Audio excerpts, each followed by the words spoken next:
नमस्कार, हवामान अंदाज या यूट्यूब चॅनलवरती मी तुम्हा सर्वांचे पुन्हा एकदा स्वागत करतो। आता राज्यातील कशी स्थिती राहणार आहे, कशा प्रकारे पाऊस राहील, संपूर्ण अपडेट याच व्हिडिओमध्ये तुम्हाला पाहायला मिळणार आहे। त्यापूर्वी चॅनलवर नवीन असाल तर सबस्क्राईब करा, नोटिफिकेशन बेलला ऑलवरती टाका। सबस्क्राईब केल्याने वातावरणात जर काय अचानक बदल होत राहिले तर ते अपडेट या चॅनलवरती दिल्या जातात।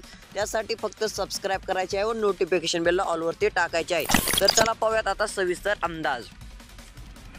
जर पाहायला गेलं तर आता सर्वात आजची परिस्थिती पाहूयात। आधी आज आपल्याला मराठवाड्यातील तुरळक ठिकाणी मध्यम ते जोरदार पाऊस पाहायला मिळेल। ही स्थिती विदर्भातील काही भागात राहील, तर उत्तर महाराष्ट्रामध्ये देखील मध्यम तर तुरळक भागात जोरदार पावसाचं वातावरण राहणार आहे। पश्चिम महाराष्ट्रामध्ये देखील मध्यम स्वरूपाचं वातावरण राहील, जास्त पावसाचा जोर आपल्याला पाहायला मिळणार नाही। सध्या जर पाहायला गेलं तर पावसाची आपल्याला जी आहे ती तीव्रता आता जुलैच्या 7 तारखेपर्यंत पाहायला मिळू शकते। तोपर्यंत आपल्याला पावसामध्ये काही ठिकाणी उघडीप पाहायला मिळेल, तर काही ठिकाणी भाग बदलत पाऊस पाहायला मिळणार आहे।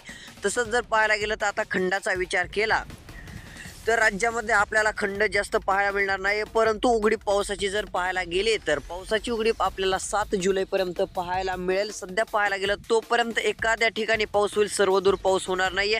त्यानंतरचा विचार केला तर हळूहळू पावसाचा जोर वाढणार आहे। सध्या स्थितीला पाहायला गेलं तर बहुतांश भाग कोरडे आहेत। त्यासाठी आता तुमची जर पेरणी झालेली नसेल तर कमेंट करून नक्की सांगा, जिल्ह्याचं नाव देखील कळवा, त्या जिल्ह्याची देखील अपडेट देण्यात येईल। तसेच पाहायला गेलं तर मराठवाडा, उत्तर महाराष्ट्र तसेच विदर्भाच्या काही भागात पाऊस आपल्याला अजून 1 ते 2 दिवस पाहायला मिळेल। मात्र हळूहळू उघडीप पावसाची जी आहे ते आपल्याला 4 तारखेपर्यंत पाहायला मिळू शकते। तोपर्यंत पावसाचा जो उघडीप आहे त्या टायमिंगला पाऊस होणार आहे, परंतु एकदम तुरळक भागात होणार आहे। 7 ते 8 तारखेपर्यंत पावसामध्ये आपल्याला जे आहे ते उघडीपच चांगल्या प्रकारची पाहायला मिळत आहे। त्या वेळेमध्ये तुमचे जर काही कामे असतील ते उरकून घ्या, परंतु शेतकऱ्यांना पावसाची गरज आहे। परंतु सध्या स्थितीला असे वातावरण आपल्याला दिसून येत आहे। रोजच्या रोज अपडेटसाठी सबस्क्राईब नक्की करा। धन्यवाद।